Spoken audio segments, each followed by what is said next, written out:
Hello, everybody. My name is Ross McGill at Teacher Toolkit. Thank you for joining me. Thank you for watching this video later on. Wherever you are tuning in, I'm really excited to be joined by a couple of guests who I'll introduce to you shortly. Just to ensure that you're in the right place, you're either watching this on my YouTube channel or on my LinkedIn page.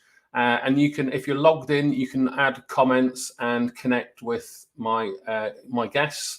I'm excited because I'm joined by history teacher and author Kate Jones. Kate is currently a teacher in Abu Dhabi, alongside Jon Smedley, a former teacher and founder of Teach Active, which is an online resource providing teachers with lesson plans and resources with which to deliver primary maths and English curriculum through physical activity.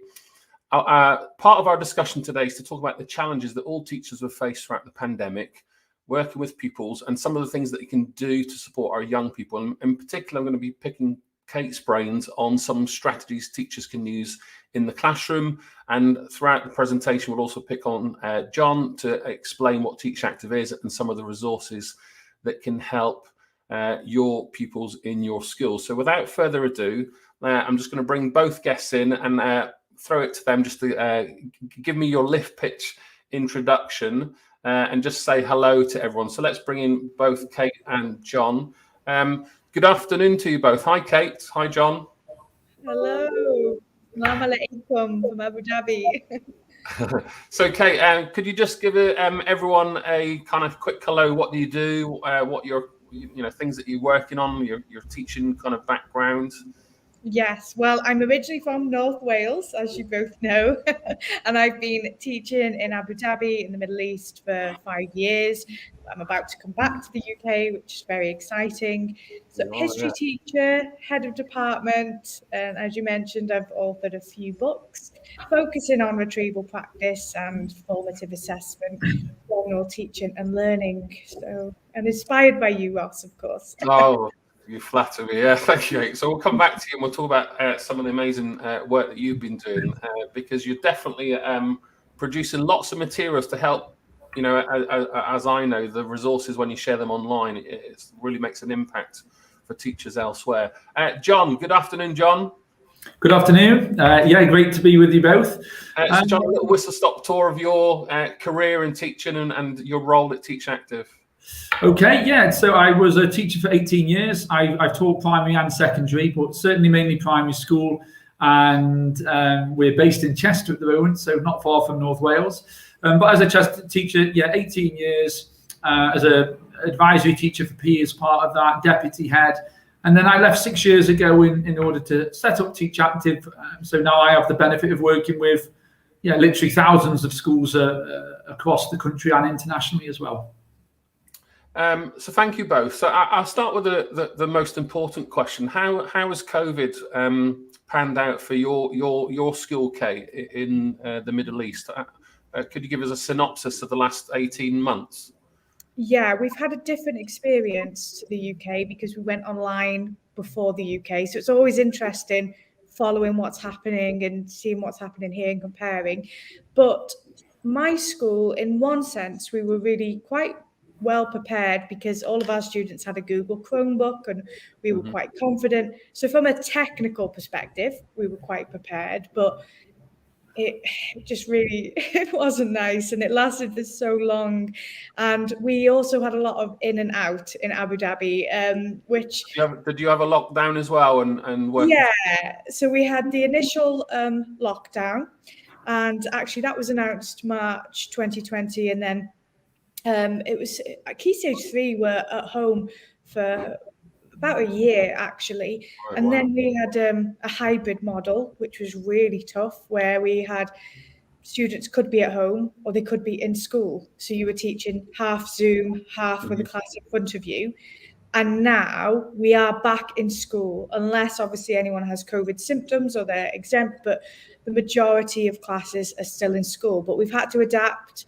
We have split lunch times now. So Key Stage 3 has a separate lunchtime to Key Stage 4 and 5, so that there's more room for social distancing. We have one-way systems around the school to promote social distancing. We still have to wear masks. You have to show your app to enter the school that says you've got your green app that you've had a recent test, and you'll have this next week when you're in the UAE. You have to show that. So there's lots and lots of things in place, and we have ADEC, the equivalent of Ofsted. Right. Okay. But they will pop in to see us, not necessarily for an inspection, but we have ADEC in the building, and they're just checking that everything is correct and accurate. ADEC did inspect us when we were online as well. Right. Okay. So I had an ADEC inspector in my Zoom lesson, so that was different. So yeah, it's been really, really tough. And whilst we're not back to where we were, there's a more sense of normality. Clubs have started again, things that we haven't done. And it's really interesting. Because I'm leaving, I haven't actually sat, a year group haven't sat a set of exams since I've been here. So I've been here 2 years. And I haven't got an official exam set of results. And it's just been a strange time. Yeah. Yeah. Now, I sound naive here, but Dubai doesn't necessarily have seasons like we have in the UK, does it? It's just literally hot, and hotter all the time, isn't it?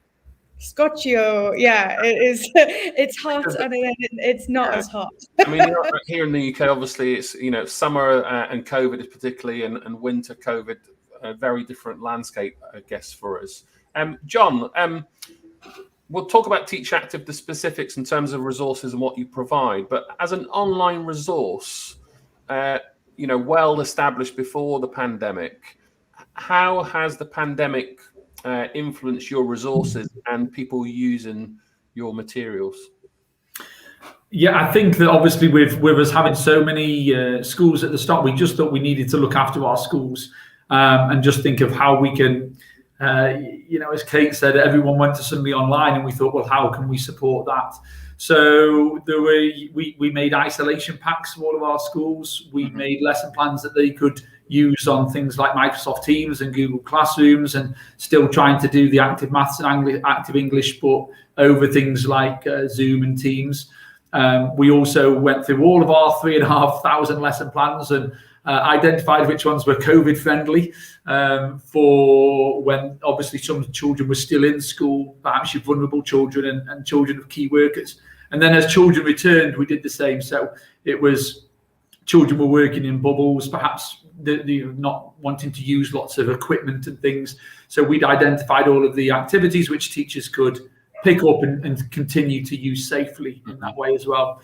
And of course, we developed our homework further as well. And that was great to see, because it just went crazy in terms of how many parents every week were logging on and doing active maths with their children. So that was a great thing to see. And like everyone else, we started doing webinars to support the teachers as well. And I discovered what Zoom was, which is now my new best friend, of course. Well, I'm pleased that the profession has, in terms of technical approaches, we're not there yet, but a lot of people much more equipped to use technology. I'm an old in the tooth, I suppose. I've been doing webinars for about 10 years, and it's great to see so many different platforms now. When I first started doing it, there wasn't much out there. Kate, I want to just shift to mental health and back to the classroom. What are the things that you've been doing in school or online to promote children's mental health? Yeah, that's always been really important. And when I mentioned the ADEC inspector popped in, it was during pastoral time. Right. And we made sure, we actually had a problem because we had students all around the world. We had our spring break, our Easter holiday, and then it was lockdown. So actually students were in different countries on different time zones. So we couldn't have live lessons. But what we did ensure as a school that the form tutors were checking in and trying to have live conversations as a class. But we tried to do that every day where possible. And then now, since we've come back to school, again, we've had this focus and conversation about well-being. But the school that I work at, we've changed our approach, because it was almost like it was only the responsibility of a form tutor. Whereas actually, when you think about it, students might only spend 20 minutes a day with their form tutor. So as a subject teacher, what can we do to support our students' well-being? But the fact that we talk about mental health so much, that's a big difference from when I arrived here 5 years ago. Right. I think the country's made a lot of progress in how open we're encouraged to be about mental health. Is that in society in general or within the school itself? Yeah, I think both. I think in the society, also we have a SHE, moral education curriculum, and we factor that into conversations about well-being. Hey, I'll put you on the spot because I know you've got a gazillion ideas in there. Could you give me a practical strategy that you could use as a teacher in the classroom just to promote mental health discussion, or a classroom resource that teachers can use? What's your top tip? Well, I suppose I've got two top tips, because I like to promote lots of screen breaks. We still have our Google Chromebooks, but I just make sure that their screens are closed, their laptops are closed, and we actively have that screen break time, because we don't know how much screen time students are having outside of school, and parents probably aren't aware of exactly how much screen time students are having in school. So here in the UAE, where we are, most schools have one-to-one devices.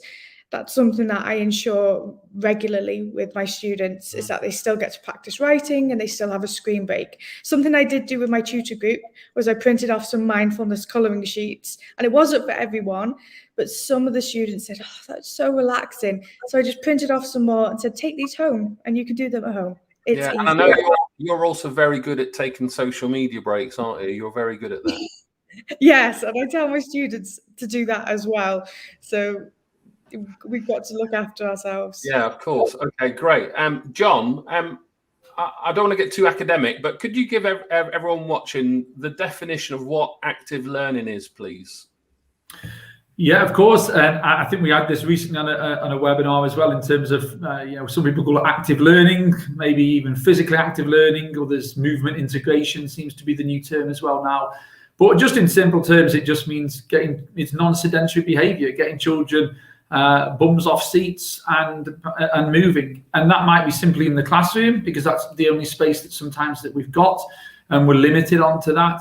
But also it can mean taking learning down to the hall or to the other areas that you've got in the school, and maybe even, especially if you're in the UAE where it's hot and hotter, taking learning outside as well. And that's simply active. It doesn't have to be really vigorous. It doesn't have to be really running around fast. Of course, sometimes it can be like that. But yeah, the way I say is just simple movement within those little lessons. And Jon, I guess one more, without getting too academic, but we're big fans of research.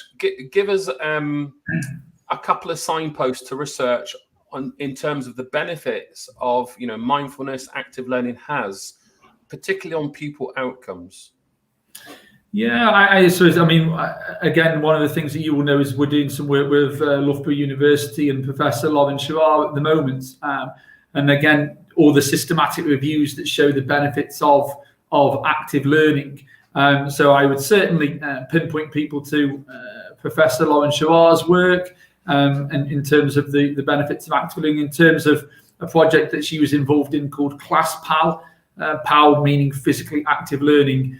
And that was just showing that, the benefits in terms of academic success, but also attitudes, love of learning, and wider benefits, things like self-esteem and confidence, etc. as well. Sorry to interrupt, Jon, but I suppose 10 years ago when I started to look at teacher wellbeing, there's very little research out there. Pupil mental health discourse has significantly moved on. We look at the research on the break and lunch times in our schools has reduced also. What are your immediate thoughts on how schools can kind of switch back to where we were before, in terms of raising the profile of well-being physically in classes, in kind of break times, lunch times, promoting that opportunity to cognitively offload, I suppose, rather than being full on in lesson time? Yeah, interesting. Again, I think that's something that maybe, if there's one positive that's come out of all the COVID, is that actually it's maybe made schools even more aware of this, to think, actually, gosh, we really need to take having a look at children's mental and emotional well-being, because over COVID, we know that was one of the hardest things that was hit children's emotional and mental well-being, also lack of physical activity, and also the gaps in learning as well. And like Kate said, there's children on average in the UK spend now 5 hours plus in front of devices. 70% of the school day is sedentary. So I just say to schools, well, how can we change that? How can we turn that round? And let's go for some simple wins, and rather than asking the teachers to do more, I simply say, well, let's make your lessons more active. So do what you're already doing, but introduce some movement. And yes, the children will love it. Yes, it will help teach aspects of English and maths. But in terms of your well-being and your children's confidence and self-esteem and their determination, resilience, social skills, all of those things that we know physical activity really benefits. Now, I'm going to come to you, Kate, shortly in terms of gaps in learning and what the dialogue's been like, at least in Dubai, not Dubai, the Emirates, in terms of, lost learning, pupil outcomes. Before I do, Jon, you've kind of triggered a really interesting thought to me there. I'm going to show a little bit of research. From the research is from the UK Council for Child Internet Safety, and the last time something was published by the government was in 2017. So before I show you the answer, could you both have a guess at how many hours a 3 to 4 year old spends online? A day? Let me double check. Per week. Ooh. So age 3 to 4. 3 to 4 years old. Oh, got a little 2017 per week. I'll go for 25 hours. 25 hours? Well, I don't really know. Higher or lower, Kate? Higher or lower, Kate? I'm going to say higher because it's probably crazy, isn't it? It's probably too much. Let me show you this little screen. I hope you can see this. Let's just double check. Can you both see that? Yeah, there we go. So if you look here, let me just put this a little bit bigger. Okay, yeah. So this little slide here, it has, again, it's not been, there's no government guidance since. I'm sure there want to be one or two other publishers, but if you look at the top there, 3 to 4, 8 hours a week. And that was 2016, before the pandemic, before everyone was connected, devices, etc., etc. It's quite frightening, isn't it? That is. I thought it would be higher because it probably is now. Because it's going to be much higher. Yeah. But yeah, it is worrying. But then I think about my own screen time, which is out of control. So. Yeah. Well, actually, one more point, I suppose. Really interesting when we think about how students use devices. My son's 10. That blue line there, he is online. He's playing games or watching video clips. That's pretty much what he's doing. But your 16-year-olds, when it gets to exam time, they're doing all these other things first before they do this green line, which is for homework. So they're listening to music, watching videos, chatting to their mates, etc. It's very interesting stuff. So I'll just take that off. I'm just pleased to see Vicky joining us, leaving a comment. She says, really appreciate this conversation and focus on student well-being. So thank you for joining us, Vicky. The question, Kate, lost learning, pupil outcomes. What's the discussion been over for teachers in general in the Emirates? Well, that's a really interesting one. There is a debate whether there's been the lost learning or not, and that's obviously language that we're trying to avoid here.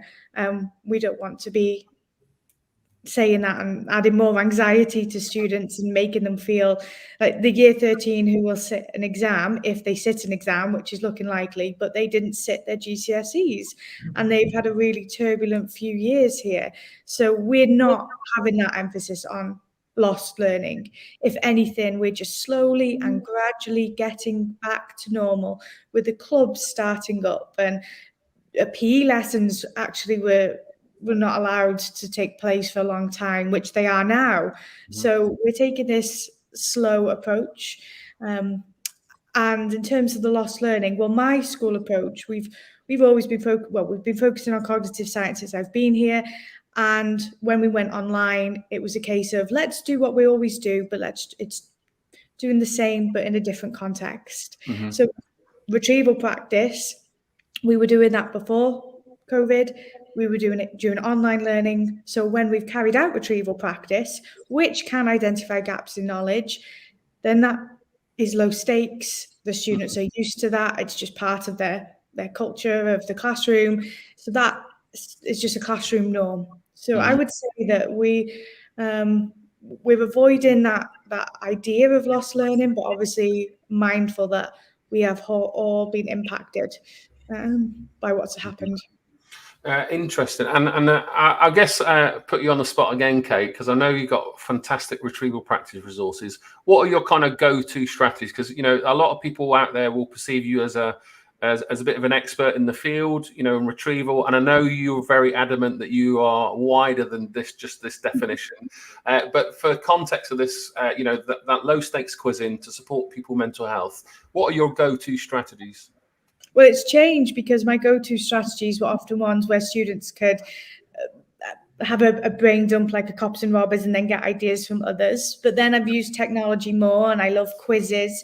And I always just say about retrieval practice, as does Tom Sherrington, about varying the diet, just having a bank of templates that I rotate. So I'll have quizzes where I've got multiple choice questions, and then I might have Mentimeter, which is free recall.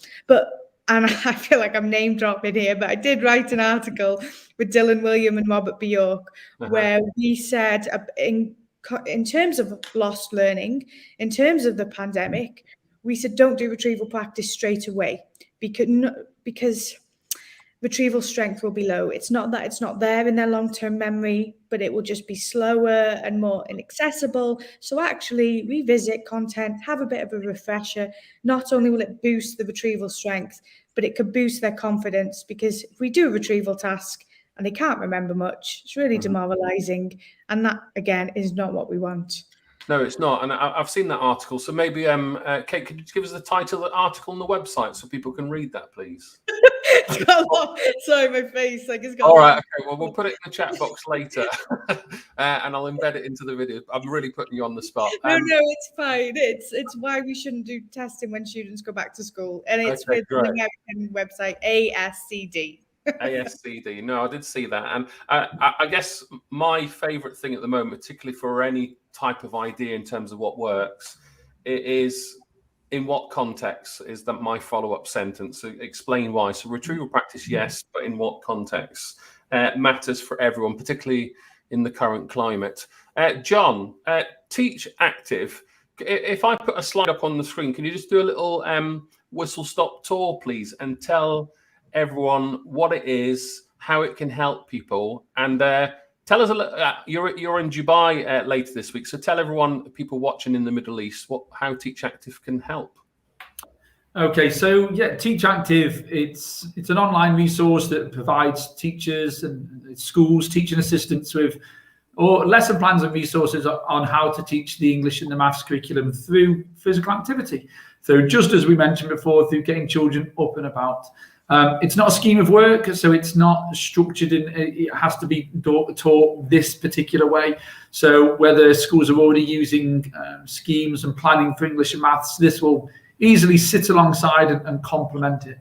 But it just gives, we know that when we introduce new ideas into schools, it's hard because teachers are so busy. So this is the answer in terms of, as I said, over 3,000 lesson plans, all mapped to the curriculum, all the resources done for you. And that's why teachers like it. It saves them hours of planning time. And in terms of why teachers love it, all of the things that we've been speaking about, we're getting the children active, we're reducing that sedentary behavior. But it certainly, children love it. Attitude, smiles on faces, real love of learning, getting children to really enjoy maths and English. But also it can support academic attainment as well. And as Ross knows, we've won multiple awards here in the UK. We've got many schools, 1,000 schools within the UK who absolutely love this and talk to us about the difference that it's made with their children and in their school. So we're delighted to be coming, as you mentioned, to the guest show in Dubai. We're one of 20 EdTech businesses that have been selected to come and present at the guest show. So we're doing presentations each day as well as having our stand there. Kate, can you give John a quick tip for Dubai, adjusting to time zone, what he should see and do in between all these busy breaks? He's not going to have many breaks, but if he does. Well, the Expo is currently on right now, and that's Expo 2020 that got delayed. It's incredible. You won't be able to see it all, but definitely go visit Dubai Expo. It's only here for a limited time, so you've come at a good time. Okay. John, what have we got on the screen here in terms of the resources that you've got on your platform? Yeah, an example of just a lesson plan. So on the left-hand side there, you can see that it's got the name of the game, it's got the year group, it's got the objective that we're going to be covering, and then all of the resources. So this is a game where children simply go to one question and the answer will tell them which card to go to next, and then which one to go to next, until they've visited all 20. Similar here, students would have, some of them would have an analog clock, some would have a digital clock. And as we're moving around the room, and then on the command, we could go and find our partner. And as you're flicking through, as you can see, the same format all the time in terms of the nice, clear instructions. We're trying to keep it nice and clear in bullet points, all the resources there that teachers need. So they can simply take the idea, get the resources, and within 2 minutes, they've got a lesson plan that their children are going to really enjoy. John, give us a ballpark figure. How many pupils are now benefiting from your resources? Well, from our state of software, we think about 300,000 a week are taking part in our in active lessons, and maths or English. Now, Kate, you can't say the 5-minute lesson plan, but how do you plan lessons? And how do you, I know you've already talked about one or two strategies you use to talk about mental health, but that teacher burden of planning lessons, the workload issue, John's got a great resource there, and there are many others out there. But what's your method for reducing that burden, but also promoting mental health? Well, just before I answer that, I was just thinking how great that would be in the UAE because of the climate here. We don't do things like go outside and walk to the shop as often as you would in the UK. And you probably, there are opportunities to be active here, but I've bought a treadmill in my living room because, yeah, I know, I'd probably not use it as much. How many miles are we doing a day at the moment? Not enough. And when I was back in Wales, I was a lot more active outside. So I just think here we are, the infrastructure as well, and the layout and the climate, we need to find these opportunities to be more active. So I do think that this would be absolutely fantastic. And then in terms of planning lessons, this is also linked in with what you said, John, actually.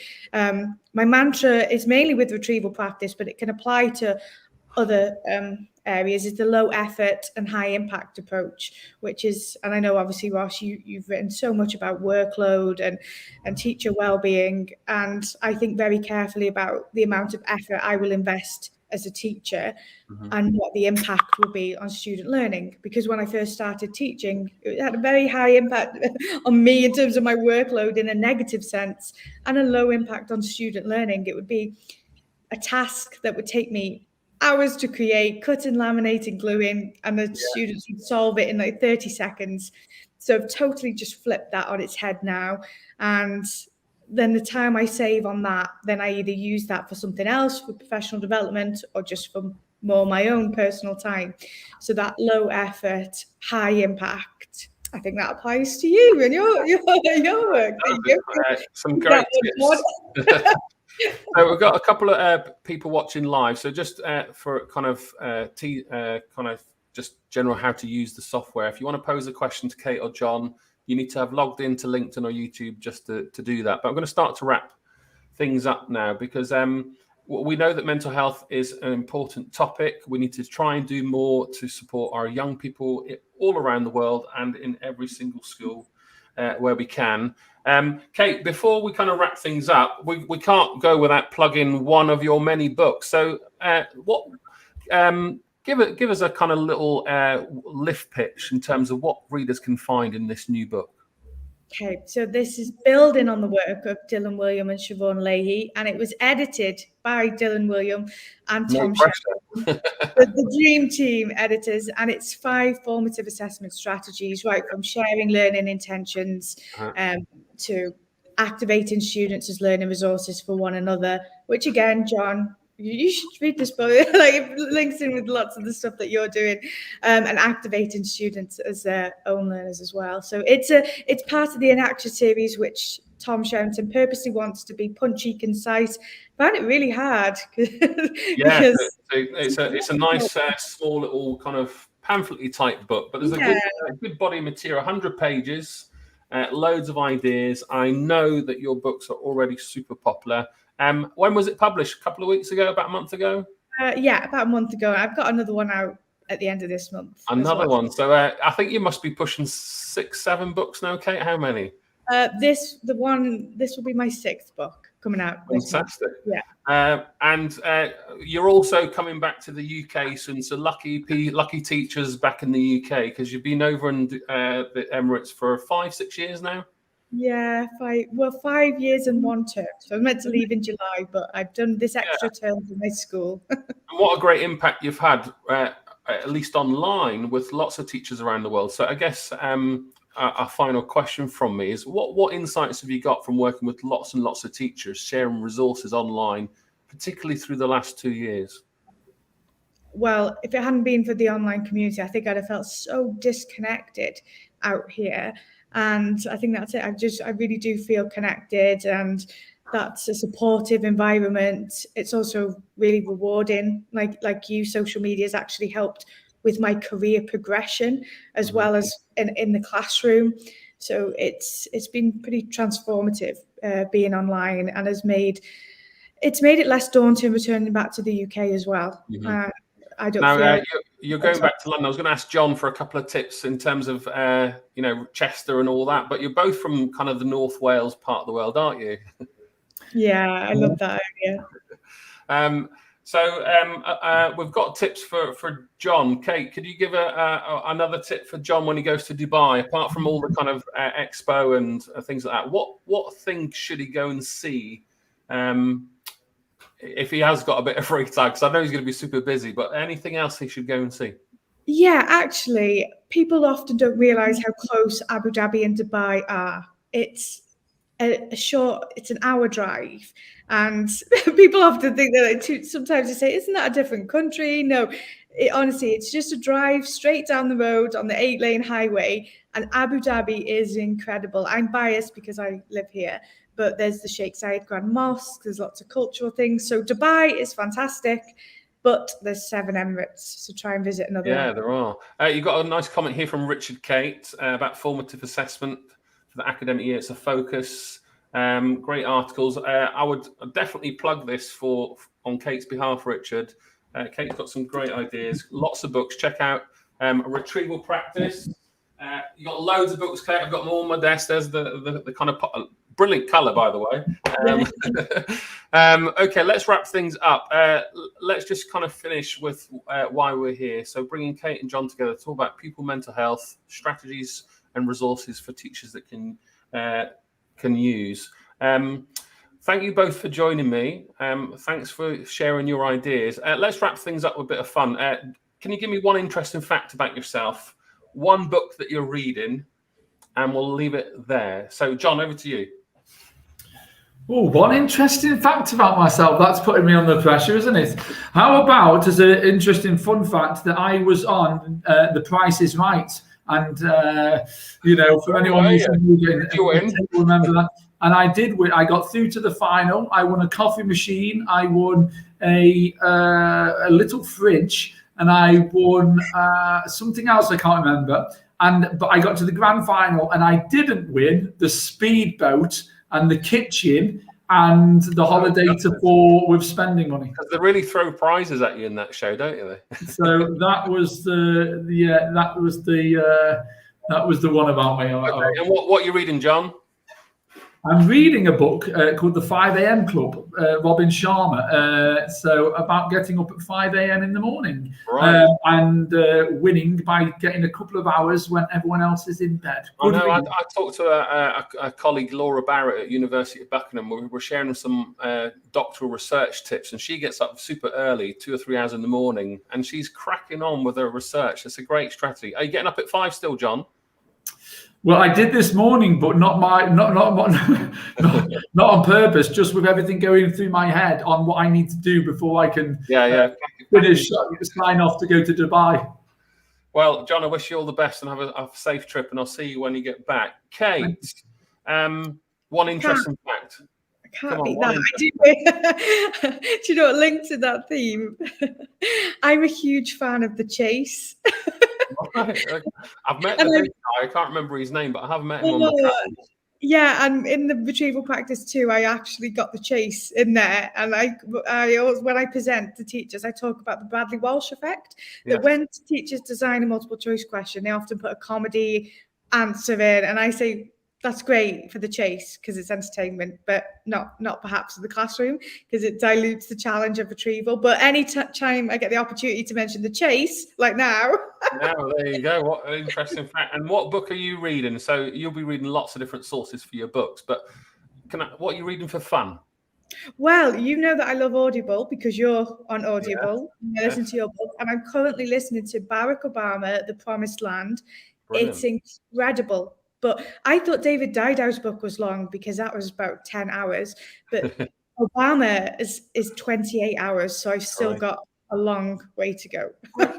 Through an Audible book, 36 hours, understanding the brain. It was 30-minute lectures on my dog walk each day. All right, so I'll finish off. I've danced with Sister Sledge at GAY in Tottenham. There you go, many, many years ago. That's an interesting fact about me. Books I'm reading. Will the Leopard Change Its Spots? A book about Ofsted. And 2 books that are really giving me a bit of a headache for my doctoral research: Social Media for Academics and Social Research Methods. Being a DT teacher, now working in the field of social science, I feel like an NQT all over again. I'm going to leave it there, folks. Thank you, Kate. Thank you, John. Thank you. For your time. And bye for now, everyone. I'll put this recording somewhere where you can get all the resources and all the links and all the details for Teach Active, the free trial where you can sign up, and the links to Kate's books. Hope to see you again. Keep well, keep safe, and thanks for watching. Bye for now.